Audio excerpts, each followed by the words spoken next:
안녕하세요. 상식이 돈이 되는 지식스쿨입니다. 국문학자인 조윤재 선생은 한국의 미가 은근이고 한국의 힘은 끈기라고 말했습니다. 한국인의 끈기는 우리 문화 곳곳에서도 찾아볼 수 있는데요. 우리나라 국화인 무궁화는 화려하진 않아도 매서운 추위를 견디며 길게 꽃을 피워냅니다. 고조선의 건국신화에도 은근한 끈기의 상징인 곰, 웅녀가 등장하죠. 또 민족의 상징으로는 느리지만 끈기 있는 소를 떠올리고요. 즐겨 먹는 음식도 오랜 기간 발효가 필요한 된장이나 김치입니다. 우리 민족은 이렇게 문화뿐만 아니라 역사적으로도 끈기와 인내를 해왔습니다.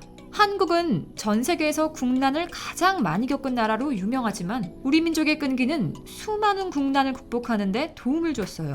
중국의 수나라와 당나라는 끊임없이 우리를 쳐들어왔고 몽골과의 전쟁, 임진왜란과 병자호란, 그리고 일제강점기까지 있었지만 우리 민족은 참혹한 국난 속에서도 끈기를 가지고 5,000년 동안 이 나라를 지켜냈습니다. 영국의 가디언 기자 마이클 브리는 한국에서 15년 동안 지내며 한국인이야말로 세계에서 가장 기가 센 민족이라고 말했습니다. 한국의 독립운동사만 봐도 그걸 알 수 있다며 말이죠.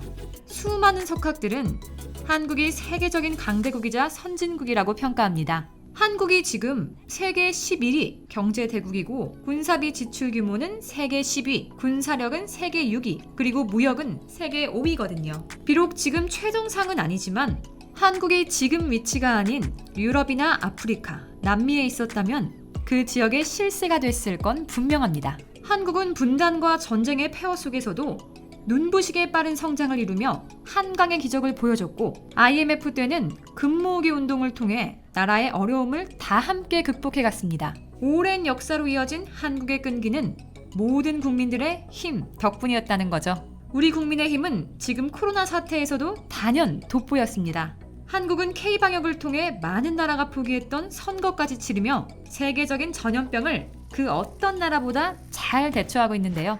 외국인들은 이걸 보면서 한국은 취미가 국난 극복이라며 극찬했습니다. 그렇다면 국난 극복이 취미인 한국은 지금까지 어떤 일들을 해왔을까요? 영상 시작 전 좋아요와 구독 부탁드립니다. 우리 국민들은 잿더미에서 맨손으로 시작해서 지금의 대한민국을 일궈냈습니다. 나라가 어렵던 시절엔 외화를 벌기 위해 독일의 광부와 간호사로 파견됐고 지옥 같은 월남전을 치르기도 했으며 그 누구도 가기 싫었던 중동의 사막까지 마다하지 않았죠. 그 덕분에 한국은 경제 성장을 이룰 수 있었습니다. 80년대엔 국민들의 피와 땀으로 민주화라는 엄청난 역사까지 일궈냈습니다.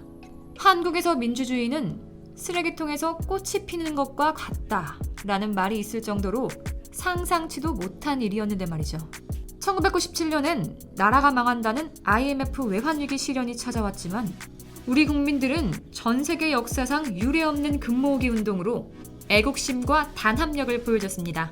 우리 국민들은 이렇게 다른 나라에서 해내기 어려운 일들, 절대 안 될 거라는 일들을 계속해서 극복해봤습니다. 특히나 한국은 불가능한 일을 창의적인 생각과 끈기 있는 행동으로 성공시킨 경우가 많습니다. 그 첫 번째는 현대 정주영 회장의 유조선 공법입니다.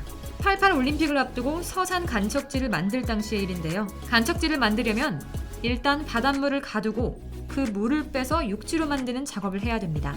하지만 이때 물살이 강해서 방조제를 만들기 어려웠던 상황이었죠. 정주영 회장은 유조선으로 사용하던 천수만호를 가라앉히는 아이디어를 냈고 결국 물을 막는 데 성공했습니다. 건축학 어디에도 없는 유조선 공법으로 현대는 공사비를 290억 원이나 절감했습니다. 탄탄한 이론들에 비해 다소 허술하고 황당해 보이던 유조선 공법은 정주영 공법이라고도 불리며 뉴스위크와 타임지에 소개됐죠. 정주영 회장은 이런 말을 남겼습니다. 스스로 아이디어를 내고 검증해볼 생각은 않고 책 속에서만 답을 찾고 권위에만 의존한다면 창의력은 죽고 만다. 창의력이 없으면 획기적인 변화도 없다고 말이죠. 정주영 회장이 일궈낸 서산 간척지엔 지금 국내 최대 규모의 태양광 발전소가 들어섰습니다. 정주영 회장의 희한한 공법이 또 하나 있습니다. 말레이시아 본토와 페낭섬을 연결하는 페낭대교 건설대인데요. 페낭대교는 준공 당시 아시아에서 가장 긴 다리였습니다. 현대건설은 쟁쟁한 경쟁사들과의 싸움 끝에 최종 공사 기간을 단축하겠다는 제안으로 수주를 받아냈어요. 그런데 한국의 빨리빨리 문화와는 다르게 말레이시아 인부들의 속도가 정말 느린 겁니다. 일하다 말고 2-3시간씩 기도하는가 하면 밥도 1시간이 넘도록 먹었다고 해요. 정주영 회장은 그럼 다리를 우리나라에서 만들어 보내면 되겠다는 생각을 했습니다. 국내에서 만들어진 다리는 커다란 바지선에 실려 말레이시아까지 옮겨졌죠. 이건 전 세계에서 단 한 번도 시도한 적 없던 창의적인 방법이었어요. 게다가 실어 나른 다리를 바다 한가운데에 박아놓는 작업을 하면서 한국 인부들은 매일 주말까지 나와 일했는데요. 말레이시아 신문에서는 이 모습을 보고 한국 사람들은 24시간이라며 한국인들의 창의력과 부지런함에 주목했습니다. 현대뿐만 아니라 한국의 쌍용건설도 불가능의 도전에 성공을 이뤄냈습니다. 쌍용건설은 그 누구도 하지 않으려고 했던 싱가포르의 랜드마크 래플스시티를 만들었어요. 1986년에 완공된 래플스시티는 준공 당시 지상 73층 높이의 세계 최고층 건물로 쌍용건설의 현지 위상을 보여준 건축물인데요. 그 당시 기술로는 상상할 수 없던 48시간 연속 콘크리트 타설에 성공했고 3-4일 만에 한 개 층을 올릴 속도였거든요. 쌍용건설은 래플스시티 공사를 통해 해외 건설 명가라는 칭호를 받았습니다. 그래서 완공을 1년 앞둔 1985년 싱가포르 전 수상인 리칸유는 우리 가운데 어느 누구도 한국인이 래플스시티에서 보여주는 것과 똑같이 해낼 수 없다. 한국인은 강하다 라고 한국을 극찬하기도 했습니다. 쌍용건설의 전설은 여기서 그치지 않았습니다. 래플스시티의 성공적인 완성 이후 세계적인 건설사로 도약하며 래플스 호텔 복원 프로젝트를 성공적으로 해냈거든요. 래플스 호텔을 재건축하는 당시엔 래플스 호텔에 설계도면도 없고 싱가포르 국가유적지라 한 나라의 국보급 건물을 공사한다는 부담감이 있었다고 해요. 하지만 쌍용건설은 방대한 양의 조사와 빠른 복원 공사로 쾌거를 이뤘습니다. 또 한국은 건설뿐만 아니라 전 세계에서 산림 녹화를 이뤄낸 유일한 국가이기도 합니다. 6.25 전쟁이 끝난 뒤 한국 땅은 폐허 그 자체였는데요. 1969년에 발표된 UN 보고서를 보면 한국 산지는 어찌할 수 없을 정도다 라고 기록돼 있을 정도였어요. 그런데 한국은 불과 13년 만에 산림 녹화를 이뤄냈습니다. 1982년 식량농업기구는 영국, 독일, 뉴질랜드와 함께 우리나라를 세계 4대 조림국가로 꼽으며 2차 세계대전 이후 산림복구에 성공한 유일한 국가라고 한국을 선정했어요. 지금은 OECD 주요국 산림률이 세계 4위에 올랐을 정도로 복구됐죠. 이렇게 엄청난 기적을 이룰 수 있었던 건 우리 산림의 공익적 가치를 깨닫고 산림을 복구하려는 국민들의 노력이 있었기 때문입니다. 경북 영일지구 산림녹화에만 1년에 355만 명이 참여했고 수작업으로 210만 톤의 흙과 비료 4,161톤을 날랐습니다. 그러면서 2,389만 그루의 묘목과 101톤의 종자를 심었습니다. 그리고 한국의 산림녹화에서 나무 영웅이라고 불리는 현신규 박사의 업적도 빼놓을 수 없습니다. 평생을 나무하고만 살았던 현 박사는 일제의 수탈과 6.25 전쟁으로 황폐해진 산을 보며 안타까워했는데요. 그는 추위에 강하고 척박한 땅에서도 잘 자랄 수 있는 리기테다 소나무를 개량하고 한국 토양에 잘 맞는 포플러 나무인 은수원 사시나무도 개량했습니다. 현 박사의 나무 개량으로 우리 국토는 더욱더 울창하게 바뀔 수 있었어요. 한국이 이렇게 산림녹화에 성공하면서 유엔을 포함한 많은 국가들은 한국을 통해 산림 경영을 배우고 있습니다.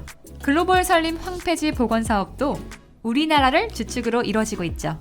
이제 한국은 K방역을 통해 세계적 찬사를 받은 걸 넘어서 한국판 뉴딜을 통해 선도국가로 나아가기 위한 대한민국 대전환 선언을 했습니다. 추격형 경제에서 선도형 경제로, 탄소 의존 경제에서 저탄소 경제로, 불평등 사회에서 포용 사회로 대한민국을 근본적으로 바꾸겠다는 말입니다. 한국판 뉴딜은 포스트 코로나 시대에서 전 세계가 함께 나아가야 할 시대적 흐름이기 때문입니다. 한국판 뉴딜 계획에는 국고와 민간을 합쳐 160조가 투입됩니다. 앞으로 한국판 뉴딜의 간판이 될 10대 대표 사업은 데이터댐, 인공지능 정보, 스마트 의료 인프라, 그린 리모델링, 그린 에너지, 친환경 미래 모빌리티, 그린 스마트 스쿨, 디지털 트윈, SOC 디지털화, 스마트 그린 산단입니다. 이 사업들에는 2025년까지 190만 개의 일자리가 창출될 예정입니다. 한국은 튼튼한 고용과 사회 안전망을 토대로 디지털 뉴딜과 그린 뉴딜 두 축을 세웠습니다. 디지털 뉴딜의 경우 우리 삶의 모든 분야에서 디지털화를 강력하게 추진하면서 세계를 선도하는 디지털 1등 국가로 나아간다는 목표를 보여줬습니다. 실제로 한국은 4차 산업에 필요한 첨단 기술 분야를 선도하고 있고 삼성은 이제 5G를 넘어 6G까지 연구하기 시작했다고 해요. 벌써 차세대 첨단 기술까지도 선도할 준비를 하고 있는 거죠. 또 그린 뉴딜은 기후위기에 한국이 선제적으로 대응한다는 겁니다. 전 세계적으로 문제가 되는 기후위기 해결을 위해 연대와 협력을 통해 새로운 세계 질서를 주도해 나가는 거죠. 이렇게 디지털과 그린을 주축으로 한 한국판 뉴딜 정책은 앞으로 대한민국을 역동적으로 변화시키며 대전환을 이뤄낼 겁니다.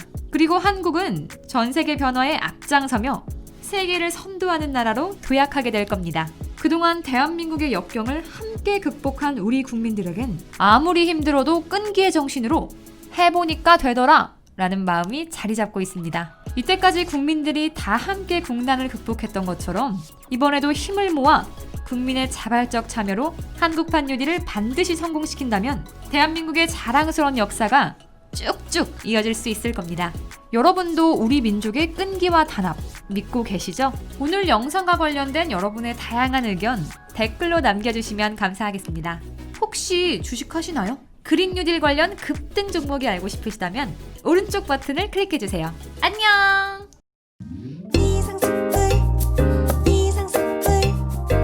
주식을 모르면 이상스쿨. 주식 모르니 이상스쿨.